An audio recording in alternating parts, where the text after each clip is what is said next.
You can't hurry, love. No, you just have to wait. As much as it bites. Welcome back to Love Bites, and things are not going well overall. While we still have a really good rapport with our wonderful Egon slash Victor, the main character, as you can see, is not looking all that spiffy anymore. And we have also really screwed things up with our sister-in-law and our potential werewolf beau. So, other than Victor in this escapade, we are totally alone. But then again, we always have Nick. So let's see where we go from here. Now, fortunately, we have very low stress.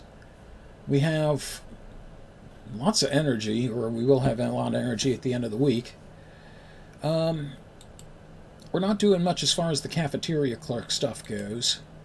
We're still holding up as the lab assistant pretty well, and I think we'll stick with those. So let's see what the week holds for us.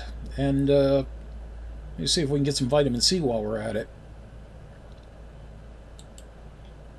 Your supervisor complimented you on a job well done, especially for helping customers on a Saturday.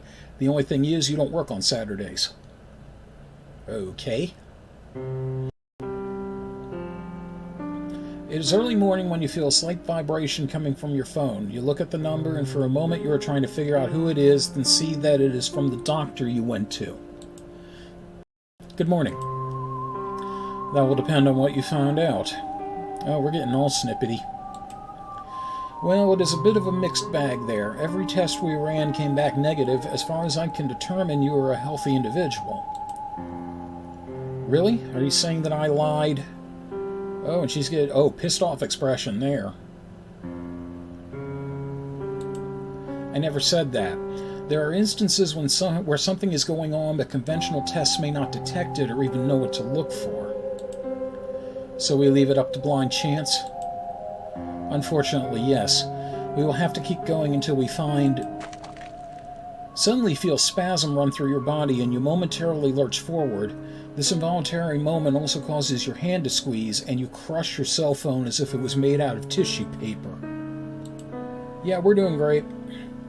Broken pieces of plastic and metal start to fall as you regain control of your hand. Well, damn. Good thing we don't need to phone in to work. You enter the lab as quiet as you can, hoping to have a couple of minutes of peace. However, the peace is shattered when Victor comes by with a spring in his step. Caitlin, beautiful as... Oh, there is something different about you. Did you change your hair? You raise your inner arm, exposing the pale skin and dark splotches on your skin. Victor, sweetie, does it look like I changed my hairstyle? No. Then why did you mention it? Because that's what the book said. If you don't know how to bring up a sensitive subject, lead with a compliment. Book? What book? Victor pulls a small paperback from the folds of his lab gear and lays it on the table. The book is titled 101 Do's and Don'ts of Dating. Yeah, How to Date Supernatural Creatures, otherwise called Twilight, and it's every bit as helpful. You pick up the book and turn it to a random page. Rule 37. Remember, nothing says I love you like a bouquet of roses. Failing that, a diamond ring is sure to impress. This book written by De Beers. You lay the book back down and shake your head. I haven't tried the love song yet. Love song? It's a staple of old films, you know, when your swain would stand outside your window with some kind of music device and proclaiming his affection for you in the early hours of the morning. I don't know, old films? That was from, what, the 80s, the 90s? I refuse to call that old because that means I'm old. Victor, I appreciate your attempts to impress me, but it is completely unnecessary. For one, it feels creepy. For another, if you woke me up at 2 a.m., I would... A short image enters your mind unbidden. For a moment, your anger is spiked once more, and you imagine yourself tearing off Victor's arm and then clubbing his head with it. You would what? Shakes head. I would be displeased at the very least. That's what I figured. As you can guess, I'm very worried about what's happening to you, but I wasn't sure how to broach the subject. Just be straightforward. At this point, I don't feel like playing mind games. Alright, do you know what's going on? Not really. And before you ask, I've already been to a doctor, but they don't have an answer either. Protect the cinnamon roll. Okay. I can't say I'm surprised. However, I'd like to help if I may.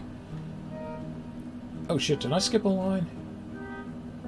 Ah, damn it. You know what's wrong with me? Let me see something real quick.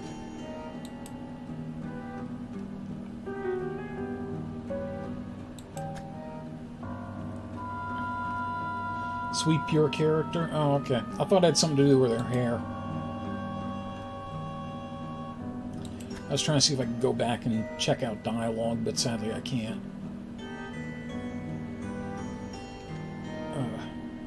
You know what's wrong with me? Oh, they labeled it wrong? No wonder I got confused. Or maybe I didn't. Or now I'm even more confused. Hell with it. You know what's wrong with me? No, but I'm sure I can find an answer. After all, how many doctors also study esoteric matters? Esoteric? You mean you think there's a supernatural component? Victor goes to the cabinet and pulls an instrument off the shelf. A harpsichord. Say, isn't that the machine you were using when searching for ghosts at the nightclub? Correct. If you recall, it gave some anomalous readings when you got into its range.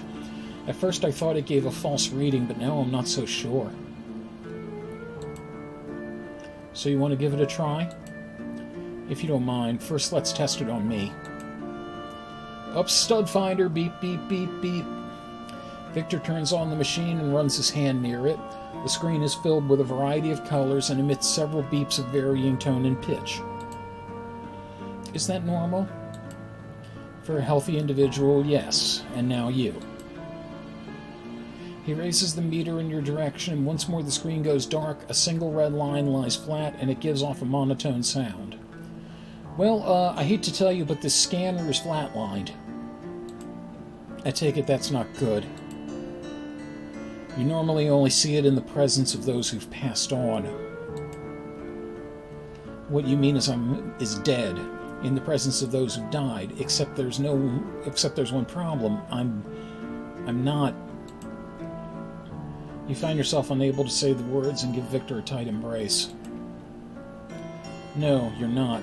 I swear we will get to the bottom of this. He reciprocates with a slight squeeze in return and then pulls away. Time to get back to work. Ashley, would you like to go with me to check our cameras once more? Sure, why not? I just wish I could get something concrete. Maybe Sasquatch is just camera shy. Considering the way she's falling apart on occasion, my guess is probably zombie or ghoul. Or something they just made up. Once you're away from the lab, you find your worries receding, at least for a time. This time you easily keep pace with Victor. In fact, he actually starts to pant and then gives your hand a squeeze. I have to rest a couple of minutes. Zamgupire, Manbar Pig, I'm Super Cereal. He makes his way to a nearby rock and sits down upon it and gives relieved sigh. You got relieved sigh. That's better. You take a seat by his side and let the sounds of the forest envelop the two of you. Then you turn your head and take a long look at Victor's face. Wow, even the sentences are losing parts. Do I have something on my cheek? Victor runs a hand along the side of his mouth. No, I was just looking at your eyes. You have really pretty eyes. Blushes, you're the first to ever say that. You take another look around and stand up. Victor sends a questioning glance in your direction. If you're done resting, I've got something to show you. You've got really pretty pecs. Wow, I didn't know this place was here. I must have walked by it 1,000 times. And drowning wereline in the background. I used to come here when I was younger with my brother and stepsister. It was our place away from the world. It's beautiful. Feeling mischievous, you slowly start to take off your clothes. Burr? What are you doing? Going for a swim. Care to join me? Victor looks like he might protest, then shrugs his shoulders and starts to take off his shirt. Aren't you afraid? Well, lightning and water don't exactly mix. Beefcake! Trust me, we're in the clear. He trots down to the water and dives in, then surface once more, his teeth slightly chattering, then he looks in your direction once more. You grab a hold of the nearby rope and, doing your best impression of Tarzan, climb on it and let go. Just as you're safely above the water, you let go and cannonball into the pond below. When you surface, you see Victor treading water by your side. This is fun. So you like it? Definitely. Eventually you find yourself relaxing and your body slowly floats on top of the water. You feel a gentle bump and see Victor doing the same by your side. The two of you pass the time looking up into the sky. Given today seems to be indulging in flights of fancy, what does that cloud remind you of? He points at patch of sky with a free hand. It reminds me of the letter A. A robot, a butterfly, or dinner. Okay, remember everybody in the chat, you are eligible to vote, so what does it look like to us?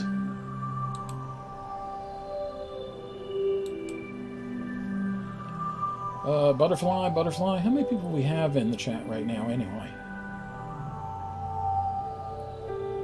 Well, at least 3. Warrior seems to have disappeared. Okay, so we'll go with butterfly. A cloud.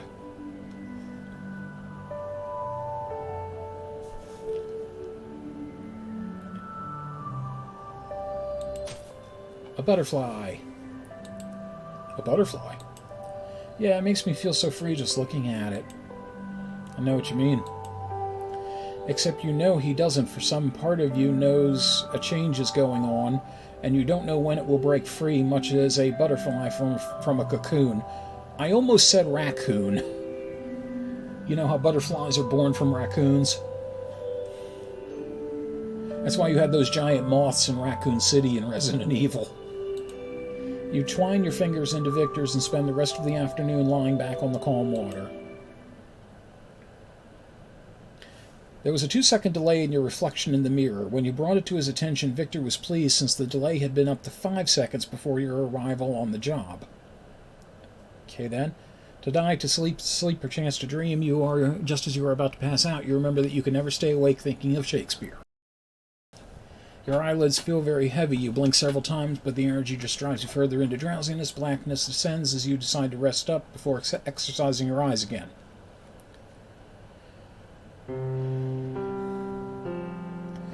You sit down on the couch and heave a deep sigh. Whatever is happening to you is getting worse, despite what the doctor's report said. You close your eyes to take in a few peaceful minutes when time slowly slips away from you and you fall into a deep sleep. Wake up! What? I'm awake. You've been out like a light. I've been trying to get you up for 15 minutes now. 15 minutes? You look over at the clock, and according to it, you've actually been asleep at least 3 hours. Must be nice. I'm starting to get really worried about you, Caitlin Lawrence. You and me both. You aren't on anything. I mean, if you are, we can get you help. Are you seriously asking if I'm on drugs? Joshua raises his hands in supplication, or at least one of them. I'm sorry, I just want to help.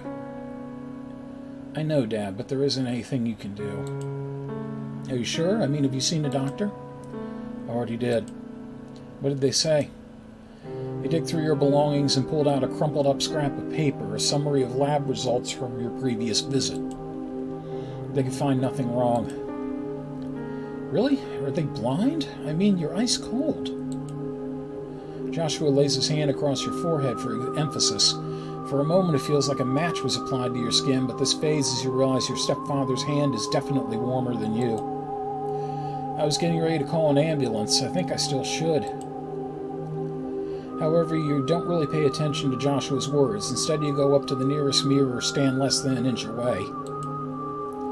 I don't think now is the best time for you to check your appearance. Remembering one way to check someone's state, you exhale onto the mirror, and nothing happens. Maybe you were doing something wrong, but you expected the mirror to fog up at least a little bit. You stagger backwards, though you can't tell whether it is from surprise or just a change in how you walk. You look like you've seen a ghost. Almost. Huh? My breath. The mirror didn't fog over from my breath. What? Really? Seriously. Eh? Yuck. I love their expressions there. You feel a surge of panic rising from the pit of your stomach. You look over at your stepfather with raw fear on your face. What am I supposed to do? You make your way back to the couch and sit down, burying your face in your hands. I'll take care of everything. What? I'll take care of everything. Here, maybe some tea will calm you down. You sit quietly as Joshua enters the kitchen and goes about making you some hot, fresh tea. Soon the aroma tamps down some of your panic.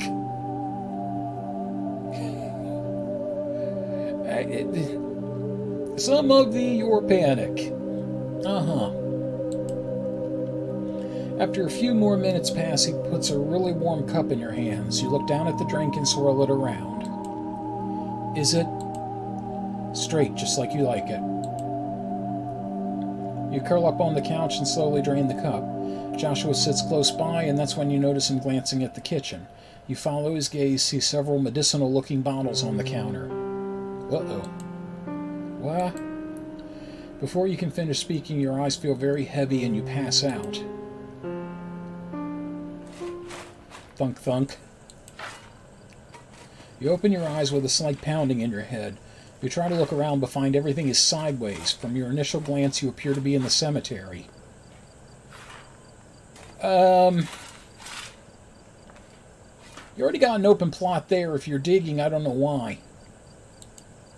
You make as if to stand but find that your legs and arms don't obey your intent.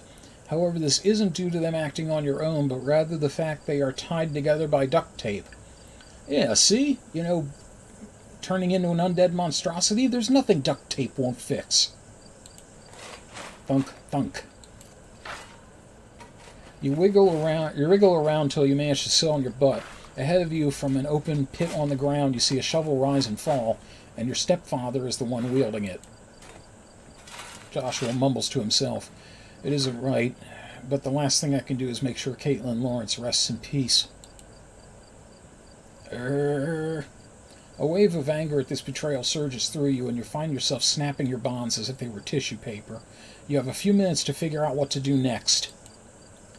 Talk to your stepfather, confront your stepfather, run away. Oh boy. This is getting all kinds of interesting, isn't it?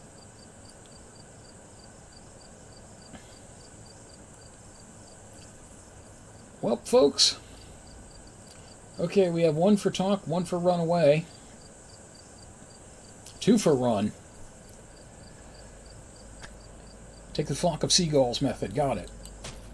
You decide discretion is the best course of action and get up and rush into the mass of tombstones. Pepperoni and sausage. However, just as you do so, the fog suddenly grows thicker and eventually you can't see more than a foot in front of you. You blindly move around and then grunt as you fall into a hole, no, a small pit in the ground. Cursing, you realize that you must have somehow circled around and ended right back where you started from. Well, that was convenient of you. Your attention is caught by the sound of feet crunching on gravel. You look up and see a shadow figure wielding a shovel with its point coming toward Somewhere! Your eyes snap open and you once more find yourself sitting on the couch. Hesitant, I added a U there, sorry. Hesitantly, uncertainly, you take a pulse, and much to your relief find a steady beat, although it might be your imagination, but it somehow felt a little slow. Your imagination. Little of a note happened today except for the customer who ordered a banana split and insisted that hot sauce be included as one of the toppings. Okay, it's the weekend! So, we got the usual options. Relax, we got the spa, we can go on a date, and we can buy a gift. And we have very little stress to really work with. I don't know what gifts are really left for Victor, though. Let me take a look real quick. Oh, we still haven't bought Victor the lightning rod.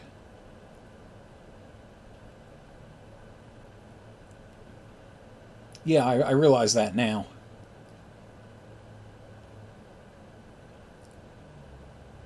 Well, yeah, I'm going to make an executive decision here. I'm going to give him the lightning rod and see what comes of it.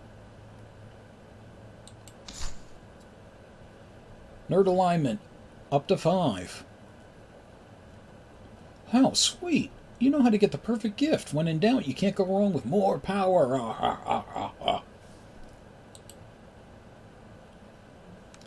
Okay, Sunday.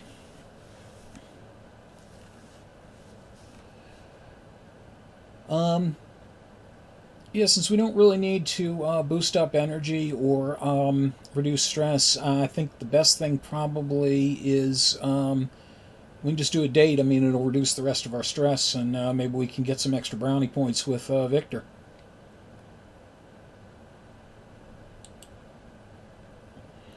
Okay, so let's see.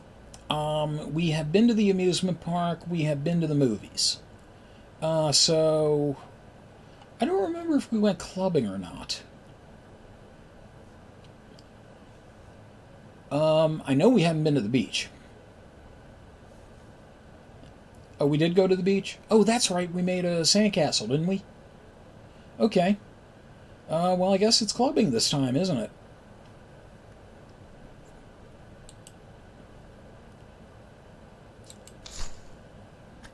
Okay, our choice of activities are hit the dance floor, get a drink, get a dinner, listen to the house band.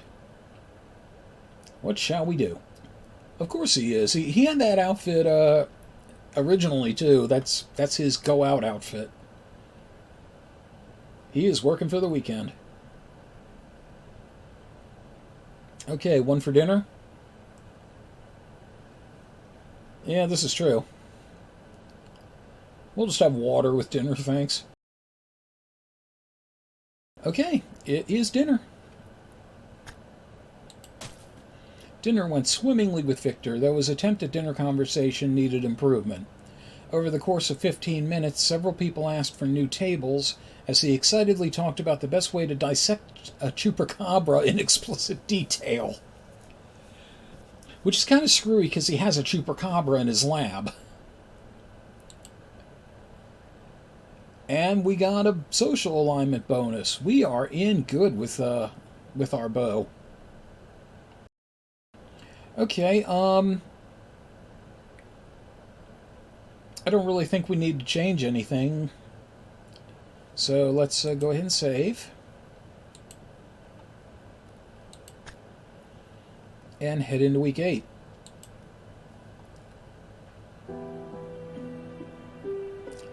You are taking a stroll through the park as it is one of the few places you can feel at peace. You are starting to realize the less people you're around, the calmer you stay. It's as if whatever is happening to me is also trying to drive me away from those I love. What the fuck? As this thought enters your head, you wonder if this is a deliberate result of your condition or a byproduct. And he is not only at a very strange angle, but he is way too close. You're so deep in thought you don't you don't even notice the man in front of you until you accidentally bump into him and see him sprawling to the ground. Rocco, what the fuck? Hey, it's Rocco from Mega 64. A woman of Asian descent lays a reassuring hand on Rocco's shoulder. Hun, are you alright? Says Miko. You rush over and bend down to get a closer look at the fallen man. You extend your hand in a placating manner to help him back up. I'm sorry about that. I wasn't looking. Rocco's surprised look quickly turns to one of anger, and he slaps your hand away with great force. Oh boy. Yeah, we'll see if either of them offers her a job after this. Miko, stand back. You really gonna get into it with a woman, huh? Okay. Well, you're no loss then. But this does not concern you. Miko frowns slightly and she steps back, unsure of what else to do. You find yourself unbalanced, and it is only by relying on the training from your gymnastics class from way back when that you stay upright. I apologized already. What more do you want? That's not good enough. That's when you see there's a tear on Rocco's jeans. Fortunately, he didn't suffer greater injury when he hit the ground. I'll buy you some new pants. And you think that will be enough to make this right? Rocco leans in and you notice his eyes taking in your figure. Oh, jeez. I'm willing to let this matter slide for one single thing. Teach me how to overcome my stuttering. And what is that? Rocco leans in and whispers in your ear about you meeting up with his girlfriend at a nearby motel, and that a camera would be involved. Oh, rightfully pissed. You feel a surge of anger rush through you, and for a moment this floods through your mind. You give a distant glance at Rocco, and then your heart slowly starts to beat as your body responds to the situation. Oh, we got a lot of choices. Intimidate Rocco, punch Rocco, headbutt Rocco, warn Rocco away, let Rocco hit you. Wow. A lot of options here. Okay, we got 2 punch and 1 headbutt. For the Shokan! Okay, we'll go ahead and punch him then. This will be good. Rocco smirks as he sees you pull your hand back and get ready to slug him. Ain't got all day, lady. Your fist lashes out with power and speed beyond anything you ever felt before, and connect with Rocco's midsection. There's an audible crack as you know you broke a rib or two. A look of intense pain crosses his face, and Rocco drops to the ground and falls down on his face. Yeah, he had it coming. Oh God, you killed him! Rocco's girlfriend rushes over and kneels, trying to find a pulse. Somehow, despite the woman's words, you know the man isn't dead. Panic slowly fills your awareness, and for a moment you try to decide what to do. Then you feel a slight urging at the back of your skull. Take them both. There is no one around, and they are weak. Whoa.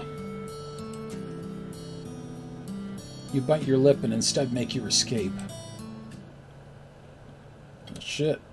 Your supervisor complimented you on a job well done and helping customers on a Saturday. Yeah.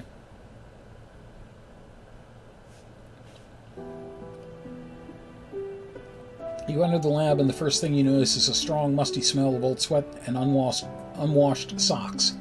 You quickly pinpoint the source of the odor and see Victor asleep at desk. No possessives, just desk. A variety of books are piled up, almost making the walls of a fort. He is currently letting out gentle snores while drool has piled at the corner of his mouth. Almost acting as a pillow, you see several paper tablets adorned with symbols and equations. Somehow you can make out from your own engineering background, some you can make out rather, but others appear to be mystical runes, and almost every yone has a question mark by the side. Apparently when they got to week 7, they couldn't afford a proofreader anymore. Strange. Despite sleeping like a baby, you know Victor would like to be awake by this point the day. Oh, God. Whisper into his ear, kiss him, make a loud noise. Yeah, apparently. Well, hey, you know, it worked for Doki Doki Literature Club. Whisper. ASMR him. You bend down and let your warm breath whisper gently into his ear. You smell different when you're awake. He stirs slightly, and you can just make out a faint mumble. Yes, more honey, please. And whipped cream. I'll be your love waffle.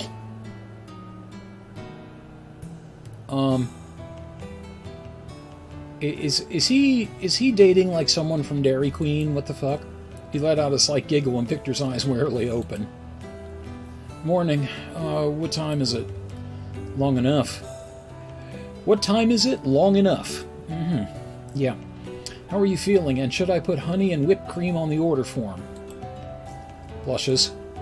I didn't even hear you come in. How the hell did he hear himself say that? Or was he awake when he said it? That was evident. It looks like you pulled another all-nighter. Yes, but unfortunately I'm no closer to figuring out a cure than I was last week. I was afraid of that. I'll keep trying, I swear. I know that, but it is a long shot at best. Do you even know what is happening? I can verify many of the symptoms you feel. Your body is dying. So I'm not even alive? For now you are. But in my case, it is only a matter of time. That's the thing. You aren't displaying the classic symptoms of death. For one thing, you aren't rotting. If anything, it is making you stronger, but at a cost. Like the dreams, the cravings. Among other things, I'll be honest, I'm completely baffled. You don't display the classic symptoms of the awakened dead. Awakened dead? I have problems sometimes pronouncing like the ED at the end of stuff. At the end of a word, even especially if the next word starts in a D as well. So I have to kind of stop and, you know, do that. Awakened dead, like that. Just a term I prefer to use. It refers to those who should be dead but aren't, and if they don't fit some other category like vampires. Wait, back up. There really are, well, Walking Dead? Yeah, on AMC every week. Victor points at his table and you can't help but notice how sturdy the metal straps are. I've done some experiments. You made them, didn't you? Victor's face twists in surprise and anger. Of course not. I'm not some kind of monster. No, you're just Dr. Frankenstein. You're not actually Frankenstein. Yeah, there's... See, who she reminds me of right now is Agent Scully at about like the third or fourth season of X-Files. By that point, she really should not have still been a skeptic. You know, at that point it was just getting very, like she was fulfilling a trope, you know. You've seen shit, you know, by now, get over it. And she's still trying to be an innocent, but, wake the hell up, honey. Frowns, but I am. Victor's anger quickly dissipates and he tries to reassure you with a hug, but you gently push his arm away. I didn't mean it that way. I know, but you thought it. Hell, I would too. So about these undead? Well, I guess she's gonna use that term, but somehow she's familiar with it. The ones I encountered most were caused by a virus. I actually think I have a cure, but I'm afraid it wouldn't work on you. Because mine isn't a virus, then what is causing it? It's definitely paranormal in nature. Okay, like a virus that causes undeath isn't paranormal in some respect? So there's no hope? Shakes head. I didn't say that. What it does mean is that I have to find someone who can. And who would that be? Well, I don't know, probably one of the people that you broke the hearts of earlier. There are a couple people in mind, but one specializes in curses. Researchers like me, but less scientific. At the mention of curse, you feel a chill run down your spine. Cursed? Why would anyone curse me? Good question. However, it should wait until I can talk to a couple people. They are the kind to prefer their secrecy. The in-game script is screwed up enough without me helping. You pull your arms tight and close your eyes as you try to remain positive, though it is tough to do so. Victor, there's one thing I'd like you to do for me. What is it? If I turn into whatever, if I'm not myself, I'll find a cure or die trying. Shh, listen to me. If I turn, make sure I can't harm anyone, don't tell my family, study me if it helps someone else. I thought she was just going to say kill me.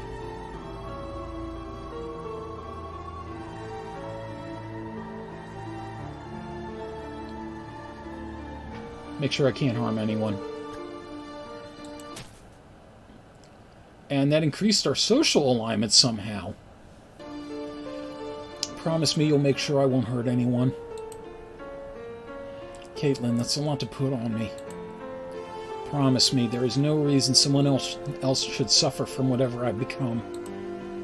Oops. I promise. I'll obey your will in this, but I swear it won't come to that. That is sweet of you to say. Just promise me you won't give up. I won't.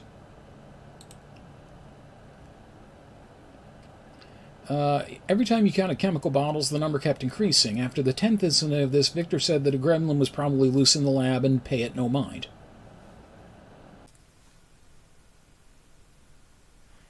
This episode's Bump and Thump was made possible by Mike Panza, Rick in Baltimore, Viceroy Scorn, Diode, Jumpy Cat, Shin Majin, the post-production contributions of Matthew Carr Anderson, and all my Rocco Sock'em Lycanthro fans.